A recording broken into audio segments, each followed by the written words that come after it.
Good evening, everyone. I'm Shannon Debus, the Community Liaison Officer for the Shell Pennsylvania Chemicals Project, and we want to welcome you tonight to our first virtual community meeting. And I have been serving in this role since 2012, and I'm an area native and really glad to welcome you to our forum this evening. So this evening, you'll be hearing from several team members about our upcoming commissioning and startup activities and what's been taking place on site in recent months to bring us to this point. So I'm happy to introduce you to them in just a moment, but first, let's review together our safety briefing. So this is how we begin every meeting in Shell to support our safety and to be mindful of our surroundings. So noting most of us are at home, our presenters included, let's just take a moment to go through this. And I know we have some folks on the phone joining us this evening as well, and welcome. So first, we ask that you please not take this call while driving, even when using a headset or a hands-free phone. Still somewhat of a distraction. And when using a headset, we want to be sure that you're able to hear the fire alarm if it happens to go off in your home or around you. Also, we ask that you please be aware of the location of the nearest fire alarm, fire extinguisher, any emergency exits, and some muster points if you have those for your family, and also the location of your first aid kit. Also, we ask for this evening, if you're able to keep your microphones on mute, that would be helpful.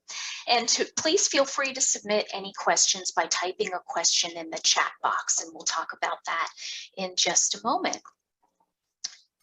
So for the rest of this evening, our project director, Chris Howell, will begin by providing an overview of our site and our building progress to date. And he'll be joined by our production unit manager, Scott Thompson. And Scott will be sharing information that is specific to some commissioning and startup activities that we're going to have taking place in the next few weeks. Scott will be followed by our health, safety, security, and environment manager, Steve Norton. And Steve's going to be providing some insight into our safety practices and protocol. Then we'll hear from our environmental manager, Kim Kale, who will be sharing some details on our permitting and our monitoring practices. And finally, our general manager, Bill Watson, will introduce you to our culture, and some of the buildings that we have already begun to commission to support our eventual operation.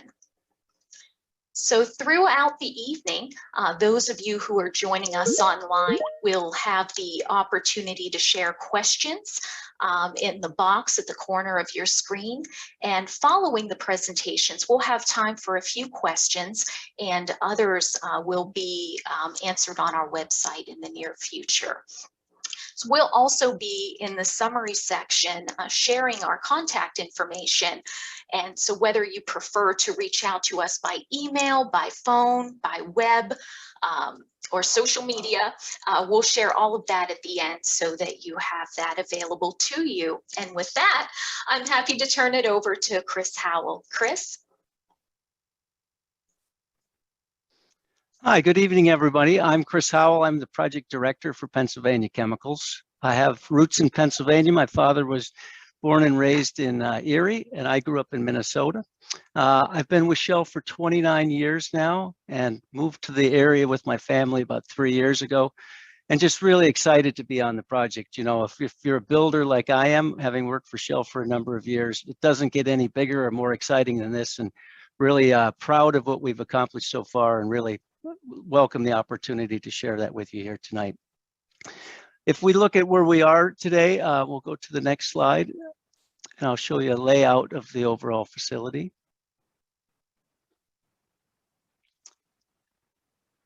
Shannon, next slide.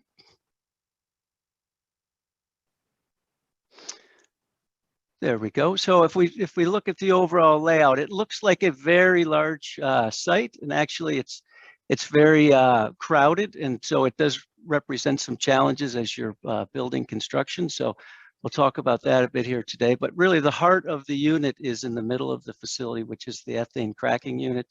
And then to the right of this on the photo, you'll see the polyethylene unit. So the north side of the facility is bordered by the Ohio River. And then the south side, we have the highway next to it. So if you look along the Ohio River, you'll see our water treatment plant and our utilities to the north. And then you'll see our power generation plant in the middle of the overall facility. You'll see where we have the railroad tracks that will go in on the east side of the highway. And then you see where those railroad tracks come through the facility. And then on the south side, you'll see the administration buildings that we have. And Bill Watson will talk to you more about that as we go through the presentation tonight. We've been able to capture 3 modes of transportation to support the site during construction. We've brought in equipment and materials through the Ohio River. It's an active rail system, so we're actually able to bring in materials through that.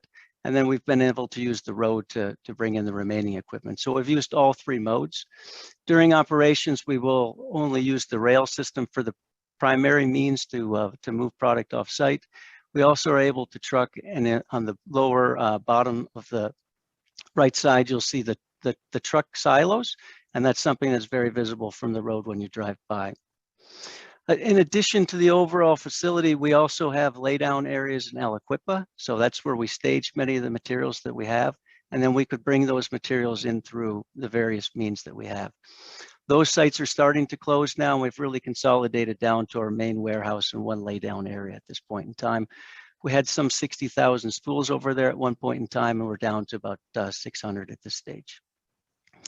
So if we go to the next photo, I'll talk a bit about where we are today on the project. And so what you see on the right-hand side is a bit of a montage of where we were. So back in December of 2017, this is what the site looked like when we had just graded the civil earthworks here on site and put in the tents that the construction workforce will use.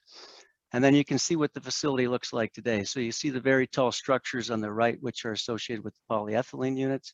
We have 3 trains there and 2 trains on the right-hand side, and then 1 in the middle. And then on the left-hand side, you'll see the ethylene cracking unit, where we have the 7 furnaces that are involved with that process. On the left-hand side, you'll see the MOACs. So one of the most frequent questions I receive about the site is the cranes, whether it's the number of cranes or the size of the cranes. We have had a very large crane on site, which we call the mother of all cranes, which is the PTC 200. That's the 2nd largest land crane in the US, and really worldwide, it's one of the largest cranes. We've used that crane extensively here for a number of months. That crane has been demobilized, and we've really started to ramp down the number of cranes from the large side, and we've moved into much smaller cranes as we get into the finishing works. It looks like the site is largely finished, but we still have a lot of work to do. We're putting in the pipework that needs to connect the various packages. We're pulling cables. We're putting in instruments. And so that's really the work that we're going on. So if you can imagine, the shell of the house is built and a lot of the equipment is put in place, but now we need to connect everything together. And that's our main focus now. Overall, we're about 80% complete at this stage. Really, we talk about the equipment and show fancy pictures, but at the end of the day, it's really about the people who deliver these projects. We have some 8,000 craft on site today. And we really have partnered, I think, very well with the local union trades and our main works contractor, Bechtel, to build that partnership that it takes to actually deliver a project like this. It takes all of us working together to really make this happen. And we've developed what we call the Code of Excellence to talk about how we all work together to make the project a success. And that really starts with respect. That's respect for each other. That's respect for the community. And that's really living a legacy in the region that we can all be proud of for years to come. So that's our big focus with the workforce. The workforce is primarily from the local area where we can get resources. And then we have travelers that come in from all across the United States to also help. Just the scale that we have, it really taps out what we can derive locally. And so it takes everyone to bring this together. And we have found really strong support from the project. And it really is a national scale project at this point in time. So with that, I'd like to hand over to Scott Thompson, who will start to talk to a bit around what we're doing with the equipment that we have and where we've started to move into the operations phase. So Scott. Thanks, Chris. Good evening, everyone. My name is Scott Thompson, and I'm the production unit manager for the ethane cracking unit. I'm a chemical engineer originally from Illinois, but have been living in Beaver County for the past 3 years and loving it. I'm thrilled to be a part of this project and this community. One item that I'd like to quickly mention is that this meeting is being recorded and will be available on our website for future viewing. As Chris mentioned, this is a very exciting time for this project as we begin commissioning activities. Over the past several months, our utilities production team, working in close collaboration with Bechtel, has made tremendous progress. I'd like to highlight some of that progress for you tonight, and then also talk about an activity that we are about to start in the coming weeks. One of the first systems that our team needed to bring online was the raw water treatment plant. This plant clarifies and filters water from the Ohio River for use at our plant. On the bottom right-hand side of the screen, you can see drone footage of this section of the plant, and above it is an aerial view of one of our clarifiers. With the ambient temperatures below freezing, you'll notice that a significant amount of ice floats on top of the clarifier, similar to what you would see in the Arctic. What you can't see below the ice is the removal of the solids from the river water, which is what that equipment is designed to do. On the left side of the screen, 2 of our production operators are performing the startup procedure for this system using iPads. The iPads allow our team members to have access to a tremendous amount of information while in the field, whether it is procedures, drawings, or even access to our 3D model of the plant. The use of innovation and technology has and will continue to be a key enabler to our success. I have a video that we created to capture this raw water commissioning and startup milestone, and I'd like to share it with you now.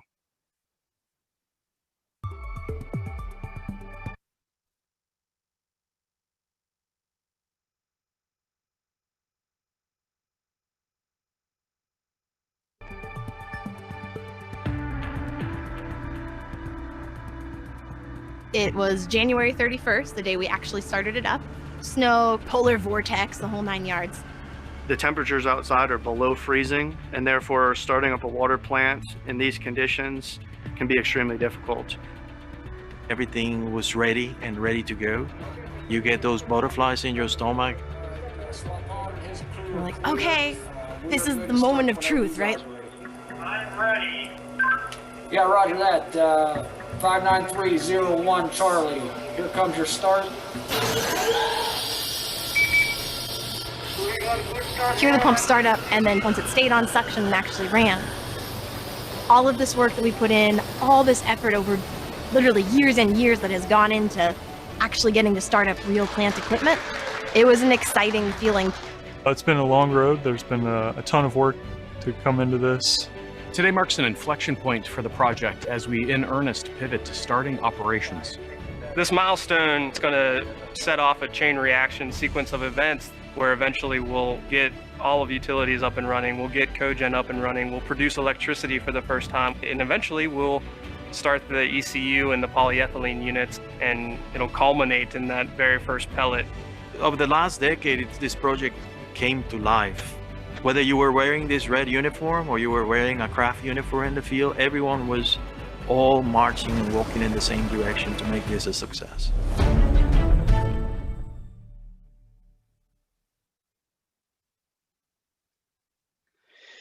I hope the video gives you a sense of the excitement that our team members had and continue to have as we enter into commissioning and startup. I was in the control room when that raw water intake pump was started for the very first time, and it was incredible. We hired our first operators over 2.5 years ago, the vast majority from the local tri-state area, and a few from the first process technology graduating class at the Community College of Beaver County. After all of the extensive training and preparation, the time has come for us to safely and operate this facility. The picture you're seeing now is from the top of our clarifier, with the Ohio River in the background. It was taken after the temperatures had increased, and now you can better visualize the effects of the clarification process and the removal of solids from the raw water before it is used at our plant for a variety of systems. One of those is our steam system, and we're about to generate steam for the very first time. I'd like to take the next couple minutes to talk about an activity called steam blowing, which you may notice as you drive by the facility. I'll talk about what it is, why it's happening, and what it's going to look like, sound like, and what it won't smell like, since there's no odor associated with it. When our plant is operational, We primarily use steam at the site to power the turbines that either produce electricity or drive compressors. The steam feeding those turbines must be cleaned to keep the turbines operating reliably. Shell, along with the rest of the industry, uses a process called steam blowing to ensure our steam pipes are extremely clean after construction is completed. In order to accomplish this, we produce steam in our steam generators and then route it through our pipes at high rates to clean them. What you'll be seeing is steam, also known as water vapor. Much as the same way when you place a tea kettle on the stove, it makes a sound as the steam exits the spout. Ours will also make a sound when it exits our pipes. The high flow rates of steam that we need to make the blows effective can create loud noises when the steam exits the system. So we bring in temporary silencers to reduce the velocity of the steam before it exits, which then reduces the sound that we'll generate. Noise studies have been conducted, and the exit locations and use of silencers were factored into the overall design to ensure that we keep the noise levels below the township compliance.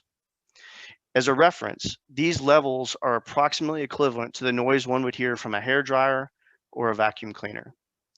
Also, as I previously mentioned, there's no odor from these steam blows, just as there's no odor from the steam coming from a teapot. On the slide, you can see the temporary equipment installed for steam blows at other projects, and those large cylinders are the silencers that are used to reduce the noise. Steam blows will start once we start commissioning our gas turbines and generating steam. This could begin as the early of end of May. The frequency and duration of the steam blows will vary over the next several months, so this will continue until all the steam lines are blown. Each of these blows will vary in duration from shorter blows, 4 to 6 hours, to longer blows, 24 to 36 hours. So in summary, you may see or hear plumes of steam coming from inside our plant as you drive by the facility over the next several months. It is not smoke, nor an indication of anything abnormal happening inside of our facility. It is a controlled and safe commissioning activity that is bringing us one step closer to full operations. As always, if you have any questions, please reach out to us at our contact information. We rely on your feedback as much as you rely on us to be a good neighbor. I'd now like to introduce you to Steve Norton, who will share updates on our safety protocols and practices.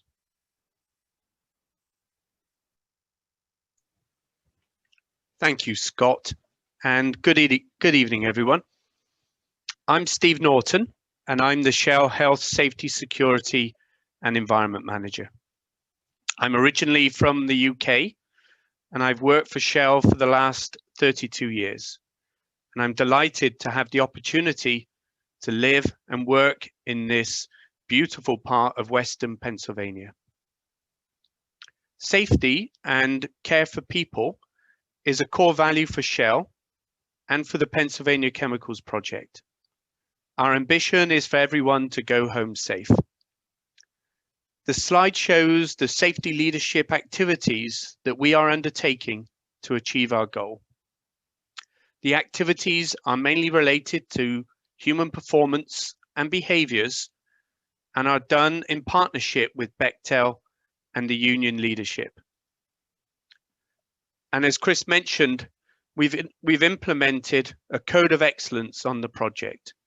It is a platform on which all our work is executed and is adapted from the Building Trades Code of Excellence. It comes down to Shell as the client, the contractors led by Bechtel, and the workforce working together, supporting each other and respecting each other.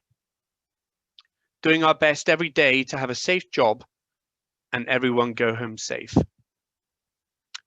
The collaboration in the Code of Excellence has really helped us to manage the COVID pandemic. The pictures on this slide show how we've adapted to the new ways of working. For example, physical distancing and mask wearing. We've prepared a short video that shows how the team has worked together to put in place the COVID controls for the project. Shannon, please, can we play the video?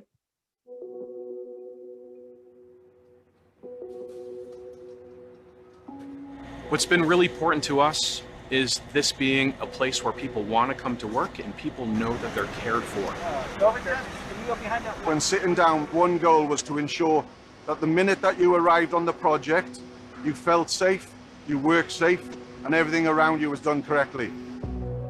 We had to ensure that we could allow people to work in a way that would make sure that transmission did not occur on the site.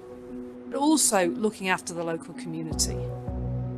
Recently on the project, we've increased our capability to respond and be ready for whatever comes next. And one of those is increasing our testing capacity and increasing the programs we have so that more people can get tested and we can get results faster. At the beginning of December, we rolled out this rapid antigen test. It's a Sofia Quidel test, which allows us to provide employees with a COVID-19 test result within 15 minutes. To the best of your knowledge, have you been exposed? So we are fully committed to making sure that we're taking every step to control the spread on our site with the contact tracing. COVID-19 hotline, how can I help? By identifying and isolating where there are positive cases, we then can mitigate the spread to others. When you see what's happening outside of here in the local community on the broader scale in the U.S., it's something that is definitely impacting people's lives. Making sure that we're protecting our people each and every day is a core value and fundamental to what we're trying to do. We spend a lot of time talking about care for people and following the rules and following the requirements.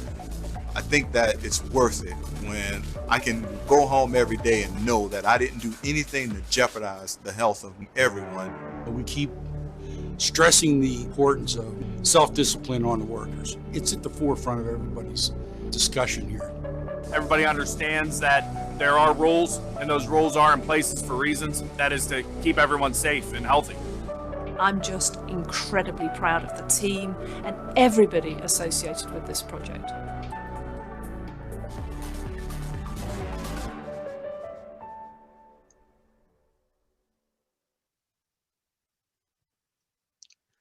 Our objective with the COVID controls is to protect the workforce, their families, and the local community, whilst we progress the project and preserving jobs. And last year has been extremely challenging for everyone, whether it's in our personal lives or our professional lives. We're working to preserve our health, our safety, our jobs, our livelihoods, our personal health, and our mental health. And the bullets on this slide show some of the significant investments we've made on the project to manage the spread of the virus. And I'll talk briefly about a few of these controls that we've adopted to meet and go beyond the regulatory requirements. For example, we've made a significant investment in medical facilities and medical staff. We've grown from 1 clinic to 3 on-site clinics, and we have dedicated medical staff who support every confirmed COVID case and do 100% contact tracing for positive cases and close contacts. We have our own PCR testing laboratory, and we use rapid testing for voluntary and proactive testing. And everyone who mobilizes to work at the site has a PCR test before their site orientation. We practice physical distancing in our offices, in the lunch tents, and our vehicles run at 50% occupancy. Also, as per the state rules, mask wearing is required on site. In the last few weeks, we've partnered with a local pharmacy and organized on-site vaccine clinics with hundreds of doses supplied to members of the workforce who had not yet received the vaccine. In summary, we're working to manage the risks due to COVID, together with the risks due to construction and commissioning. And as a result, we've managed to continue working through the pandemic, preserving 8,000 direct jobs and livelihoods. And we are proud of our safety performance, which is 10 times better than US construction industry average. I'd like to hand over to my colleague Kim, who's our environment manager. Good evening, everybody. Thanks for joining us today. My name is Kim Kale. I am the environmental manager at Shell Polymers. I'm pleased to be with you today. I am a Pittsburgh native, a proud Pittsburgh native. I'm from here, I was educated here, and I live here. I've also been in the environmental field for over 30 years. You could say it's in my DNA. I'm also very proud to be a part of this project for Shell. Environment plays a very important role at our site. Our job is to safely and environmentally responsibly start up the plant and also support operations. I have a diverse team with a lot of experience and education in all aspects of the environment. We've obtained our permits in air, water, and waste disposal, working closely with our regulators and other important stakeholders on our environmental permits. Along with these permits, we've installed many protective systems that we use for monitoring and reporting. And reporting is a very important part of what we do. Hundreds of reports are filed each year. Each of these reports are available through the Pennsylvania Department of Environmental Protection or the United States Environmental Protection Agency online. All of this information is reported publicly. Training is another aspect of things that the environmental department does. Our personnel all takes general site-specific environmental awareness training, and we also administer specialized training like water sampling, greenhouse gases, and visible emissions. We've incorporated hundreds of permit requirements in our management systems to ensure that we maintain our compliance and assurance.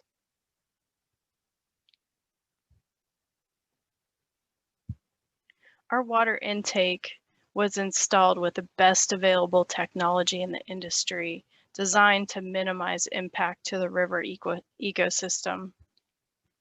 The design was reviewed by the Pennsylvania Department of Environmental Protection, the Pennsylvania Fish and Boat Commission, as well as the U.S. Fish and Wildlife Service.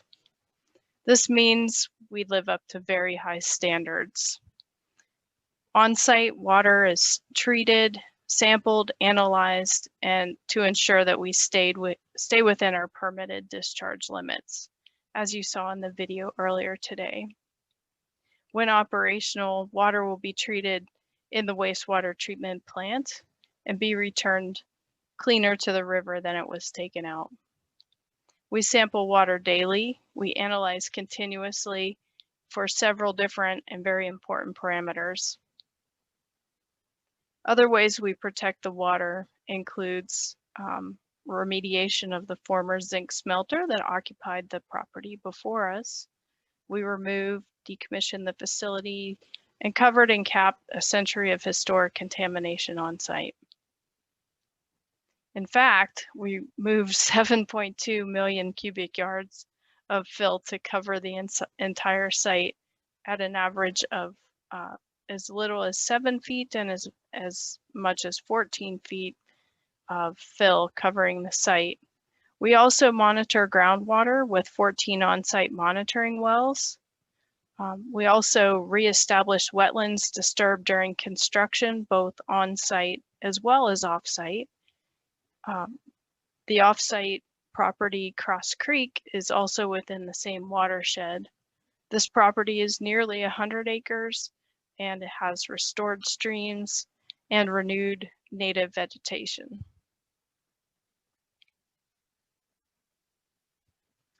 Our air monitoring programs are extensive. All of our air sources have permanent control devices installed. These controls capture and destroy pollutants before they're released to the air. Emissions are monitored in several different ways.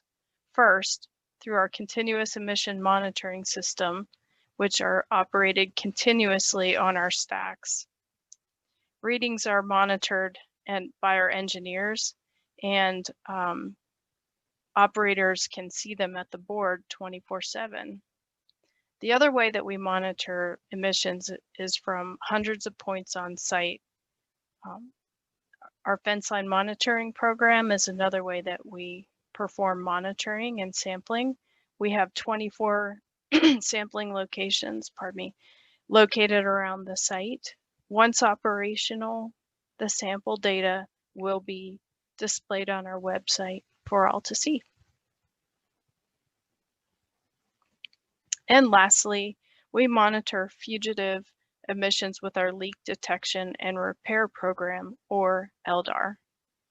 The LDAR program monitors fugitive emissions from things like valves and seals. This amounts to hundreds of thousands of individual points monitored monthly. We find small and we fix small. Our monitoring requirements are the most stringent in the continental United States. When it comes to safety and the environment, it is our top priority. Lastly, we live in the community too, and we're committed to protecting and sustaining our quality of life. Thank you, and now over to our General Manager, Bill Watson. Hey, thank you, Kim. So yes, my name is Bill Watson. I'm the General Manager of the Shell Polymers Monaca site. Now, I've worked for Shell for 30 years, but I've only been a Beaver County resident for the last year. But I'm really excited to be here. I'm excited to be your neighbor. So I've got a few pictures to share with you today, and my focus is really on the people of our site. So if you see the picture in front of you now, that's a picture of a large number of our site employees. Just a caveat, it was taken before the COVID pandemic. So we've talked previously about our journey to hire the team that's going to run this facility. And today, as we look at that team, I'd like to talk about another important part of our preparations, and that's building the skills and the culture that we need to be successful. So we know that having well-trained and qualified people, it's really critical to keeping everybody safe, caring for our people, and also being a good neighbor. And so we hire people with experience in training. And then we invest in top-notch training programs that really utilize cutting-edge technology like simulators and also virtual reality. In fact, we started planning for our training 3 years before we even hired our first operator. And to date, we've delivered almost 80,000 person hours of training to all of our employees. And that includes more than 1,000 hours of training for each one of our operators, who also then have to pass a very rigorous assessment before they can be qualified to perform their job duties. Now, I've worked for Shell for many years, as I mentioned, and we always make sure we have people who are well-trained to do their job safely. But here we've really gone beyond what I've seen before in terms of the amount of training we've undertaken and the new approaches that I've mentioned that we used. So you couple that with the fantastic experience we were able to bring into the organization from this area, and I'm really confident in the level of expertise that we've got at our front line. Now, just as importantly, I mentioned we talked about culture. We've really invested in building a culture here, and that the foundation of that culture is care. And it's reflected in our commitment to safety and also being a good neighbor. Now, we set the tone around this culture with an onboarding program that all of our employees attend, and we've had 500 attend it so far. And it's reinforced by our leaders really speaking a common language. So if we go to the next slide, I want to share with you what we've done since the start of the year. So in early January, our utilities team moved into our brand new central control building and started a 24/7 shift rotation and preparation for our raw water system startup that you saw the video on today. Now, this slide shows a picture of our new central control building. It shows our operators arriving on their very first day and our ribbon cutting ceremony and celebration. Now, this building it's a state-of-the-art facility, and it's going to house all of our operating teams once our plant is in full operation. So if we go to the next slide, you'll see our brand new maintenance building, and this was handed over to us from our project team in March. Now, this building will house all of our maintenance team. It also has our maintenance shops and our warehouse. So we'll repair certain equipment here, and we'll also store some of our key materials. Now, you can see in the pictures there, our central maintenance leader, Ken, he's cutting the ribbon for the building dedication ceremony, which was quite a celebration on that day. So if we go to the next slide, I'll show you another building. This is our fire and medical building. And this was handed over to our health and safety team back in April. So this building is going to house our emergency response teams who also work 24/7. as well as our emergency response equipment. And you can see some of the pictures there with the fire engines.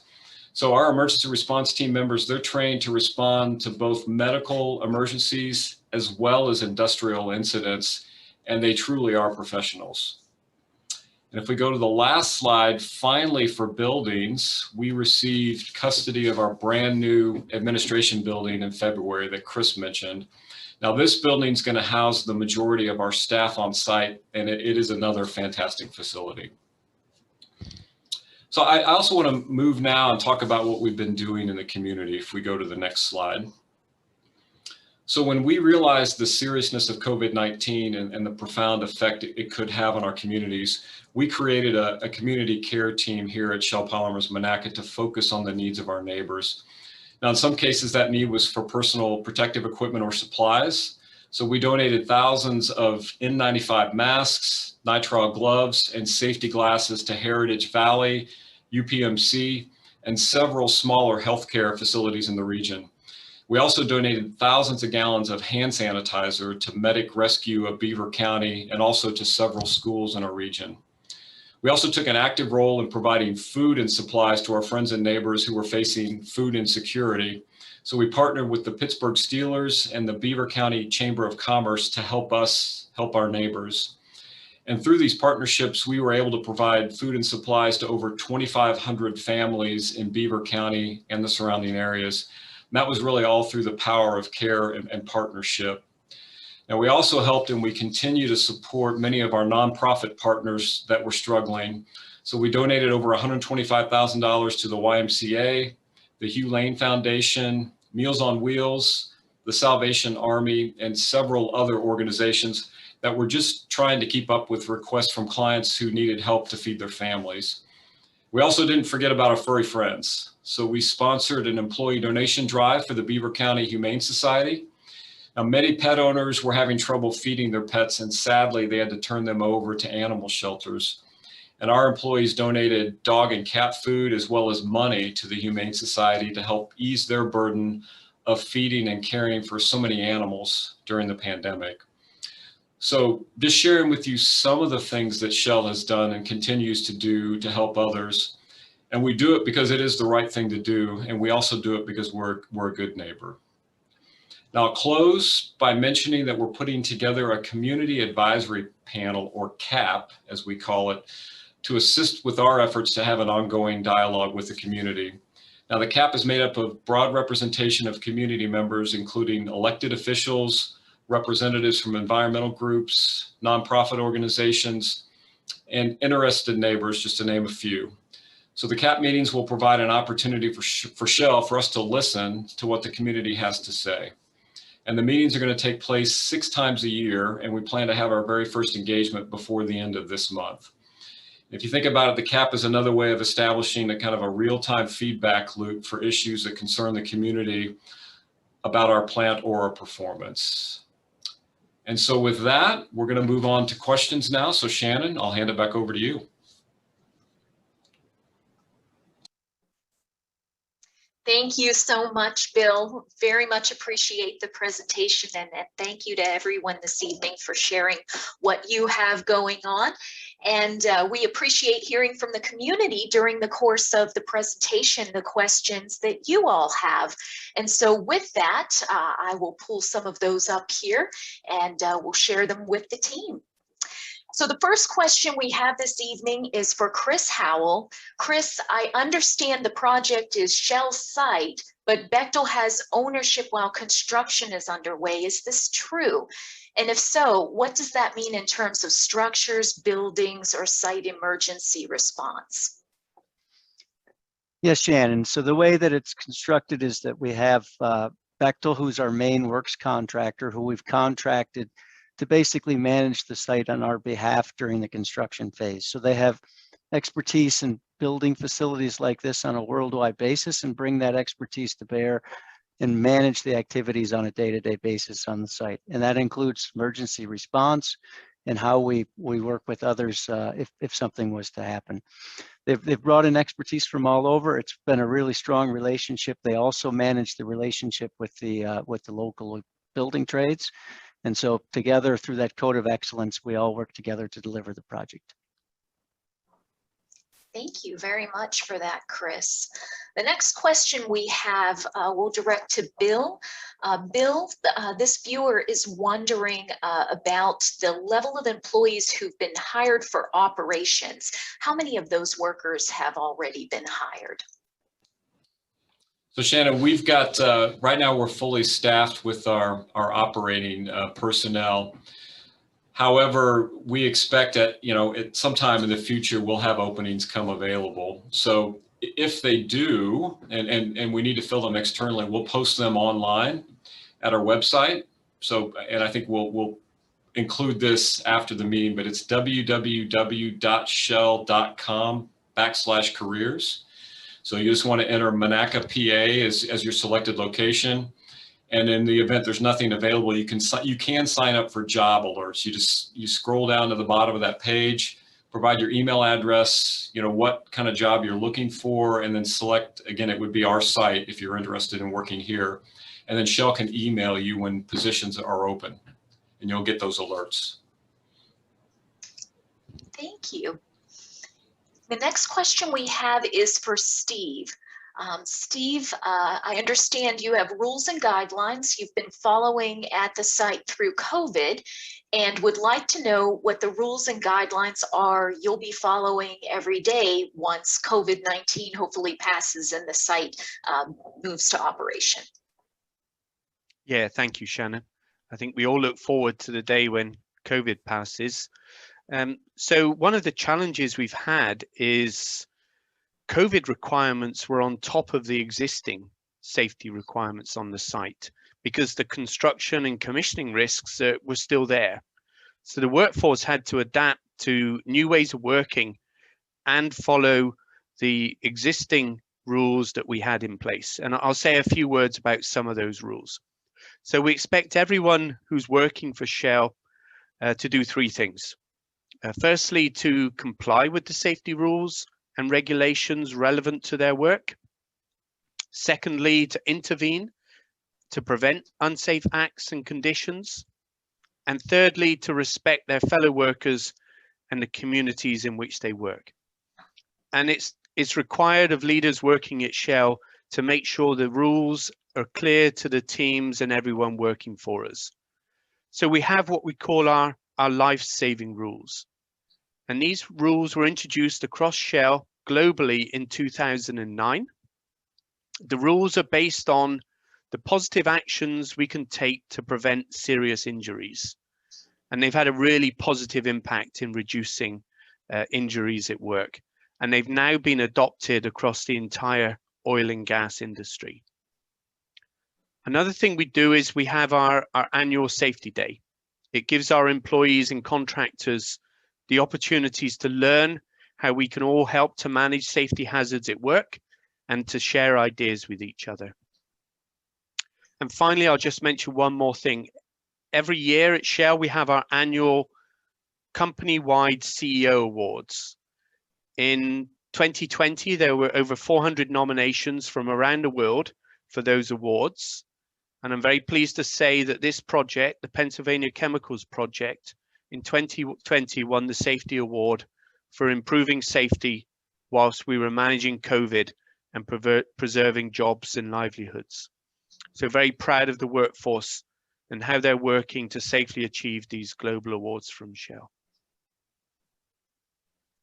Thank you, Steve. The next question we have for Scott. Scott, earlier, as you were sharing with the community sound levels, we have a question. We understand that there's compliance with municipal rules and regulations on sound. What is the volume that the steam blows are anticipated to function at? And you mentioned what they would sound like. Can you repeat that portion of what you shared? Yeah, sure. Thanks, Shannon. That's a really good question. So at the exit points for those steam blows, they will be quite loud. We use the silencers to reduce the sound as much as possible. But our employees in the vicinity of those exit points will be wearing both single and double hearing protection as required to keep them safe. The location of those exit points are mostly in the center of our facility, which allows the sound to dissipate before it actually gets to the fence line. And so that's where we look at the community ordinance levels from the township, and we ensure that we stay below those for the entire durations of the steam blows. So that's what we're looking to do. We've done a bunch of noise studies that have showed that we're conservatively below that. And we'll monitor it as we actually start operations to ensure that's the case, and adjust operations if we need to make sure that we're complying. Thank you. And the next question is for Chris. And Chris, I think we have several folks asking this. When will the site be operational? That's a great question. I think we are working very hard. You know, obviously the pandemic was a challenge for us back in 2020 when we did have to suspend operations for some time there to put in the controls to deal with the pandemic. So that cost us a bit of time, but we are making good progress. We're really into that phase now, as you see, where we are starting to liven up systems. We're starting to bring our water treatment online. We're bringing our power generation online here shortly. And so we'll still be at that for some time here, and we'll get into that and as we drive to complete this facility and get it all operational. Thank you. And the next question is for Kim. Kim, how does this site's monitoring compare to other sites in the United States? I'm glad you asked that. We are one of the most heavily monitored sites in the US.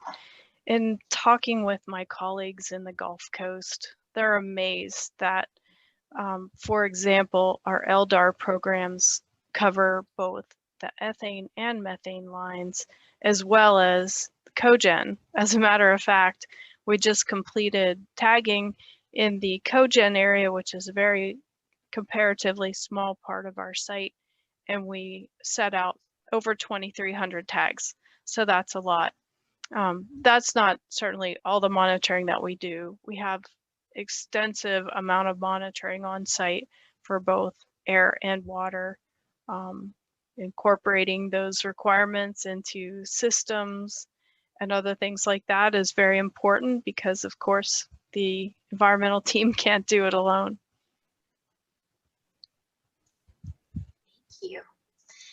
And the next question we have is for Steve. Steve, what's the project doing to support COVID vaccinations for the workforce? Yeah, thanks, Shannon. So what we've done is we've organized vaccine clinics on the site. And as I said earlier, our objective is to protect the workforce, the families and the community. And we wanted to make it easy for our workforce, for those of them that wanted to get a vaccine. And by organizing the clinics on site, we made that possible. And we did it by partnering with a local Monaca pharmacy who really did an excellent job. So they provided the competent and trained staff, the equipment and the vaccine doses. And we've now run 4 of these vaccine clinics in the last couple of weeks, and we provided hundreds of vaccines for the members of our workforce who hadn't yet received it and wanted to receive the vaccine. So yeah, we've been running these clinics to make it easy for our workforce. If you work in construction, it's not easy to find the time to go out and get a vaccine. So we made it easier for our workforce to do that.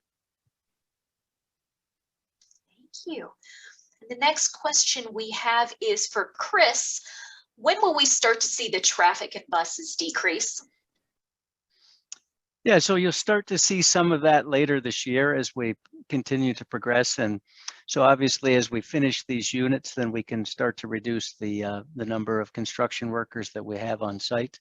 I do expect at some point here, depending upon how the COVID controls mature and what the state has done, we've seen some recent announcements there that we would like to move towards to less busing on site. And so hopefully we can transition to that here in the next month or so to reduce some of the bus traffic.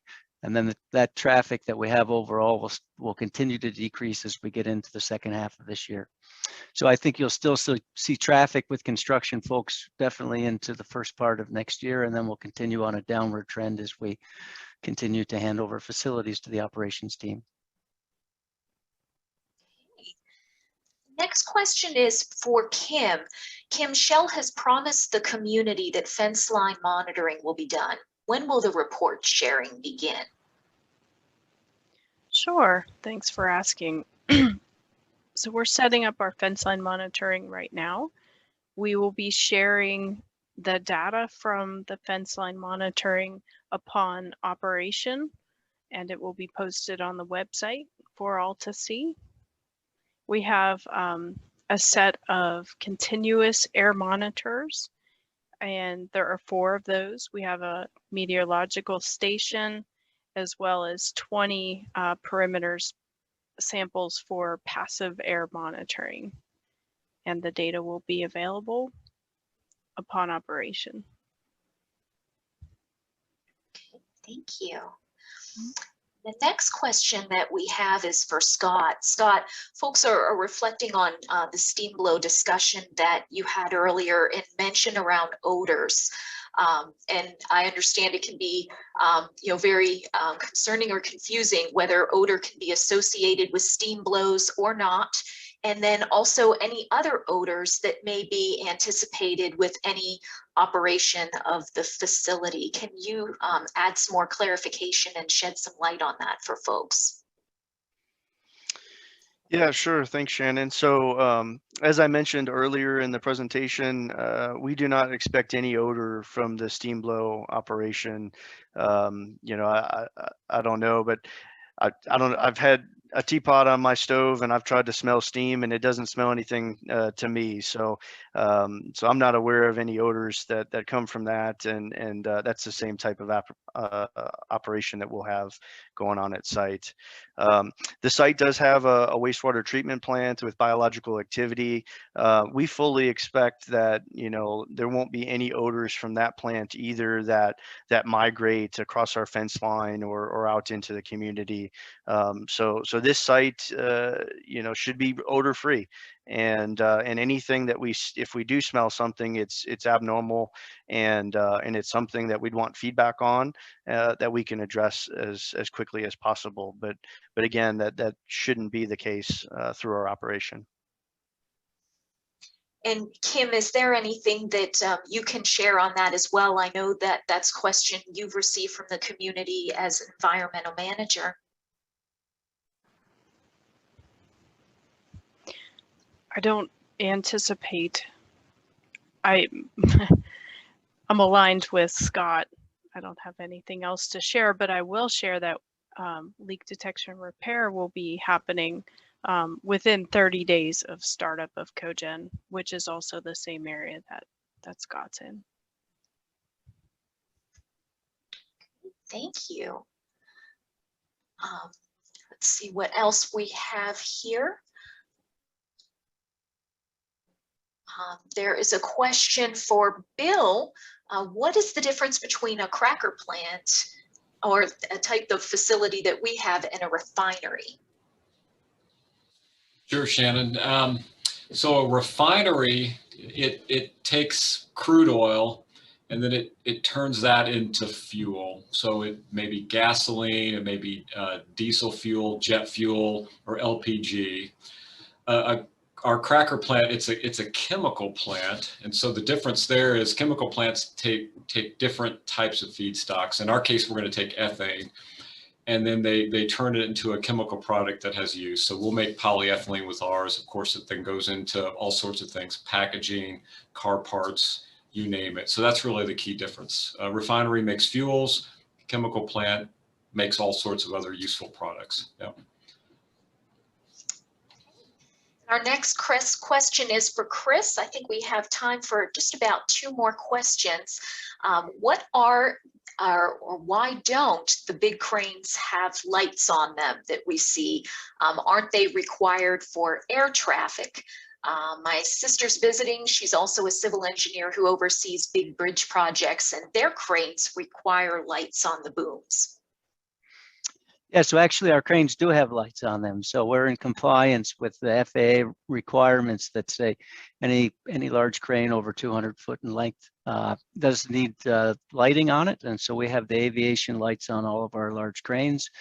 We regularly maintain those on site there to make sure they're operational and in compliance. And so we're very active with making sure all of our structures have the required aviation lights before we use any of that equipment or we place the structures into position.